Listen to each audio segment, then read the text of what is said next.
అంటున్నారు. I hope the best student wins today. Prize ఇస్తున్నారా మీరు ఆల్ ద చిల్డ్రన్? అండ్ మరి ఇప్పుడే నేను కృష్ణారెడ్డి గారిని అడుగుతున్నాను, మీ వాళ్ళు ఇక్కడ ఎక్సర్సైజ్ ఎక్కడ చేస్తారు రోజు? సో ఇక్కడే చేసుకుంటారు మేడం అంటున్నారు.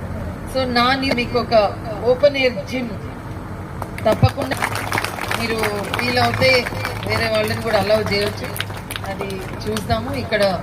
అక్కడ కొన్నాకు నేను ఓపెన్ ఎయిర్ జిమ్ ఒకటి మీకు అందరికీ నా తరఫున నేను చేస్తూ, మరి కృష్ణారెడ్డి గారు ఒక కొత్త ఫైర్ ఇంజిన్ కోసం కూడా వారు ఇప్పుడే అర్జీ పెట్టారు కాబట్టి అది కూడా ఫాలో అప్ చేసి ఉత్తమ్ కుమార్ రెడ్డి గారి ద్వారా ప్రభుత్వం నుంచి అది కూడా మీకు ఇచ్చే ఏర్పాటు నేను చేస్తాను ఈ సంవత్సరంలోని అని తెలియజేస్తూ, మరి బోటు ట్రాన్స్పోర్ట్ చేయడానికి కూడా ఒక వెహికల్ ఉందా?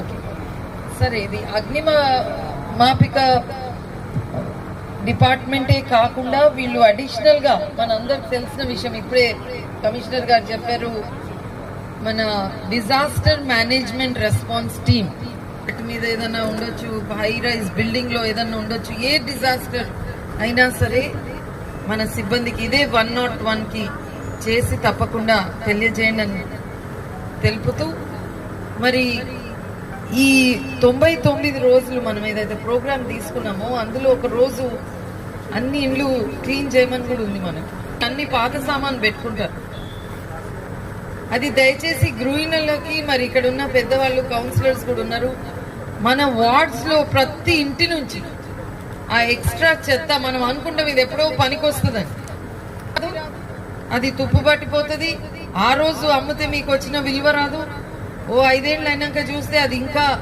ఖరాబ్ అయ్యి ఏదన్నా.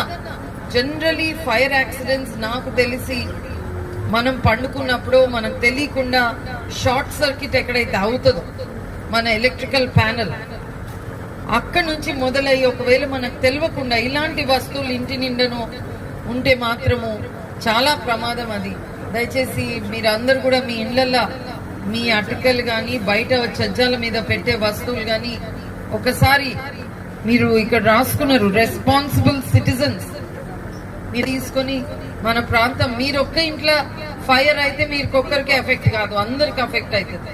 కాబట్టి బాధ్యతగా వ్యవహరిస్తాం. మన కోదాడ నియోజకవర్గంలో ఉన్న ప్రతి ఒక్కరూ దీని బాధ్యత కూడా తీసుకొని సురక్షితంగా మన ప్రాంతాన్ని, మనకున్న దగ్గరున్న వాళ్ళందరినీ కూడా కాపాడుకోవాలి. ఇంత మంచి సిబ్బంది ఉంది, ఇన్ని వసతులు ఉన్నాయి, వాళ్ళకి ఎప్పుడు కూడా అవసరం రావద్దని కోరుకుంటున్నాను.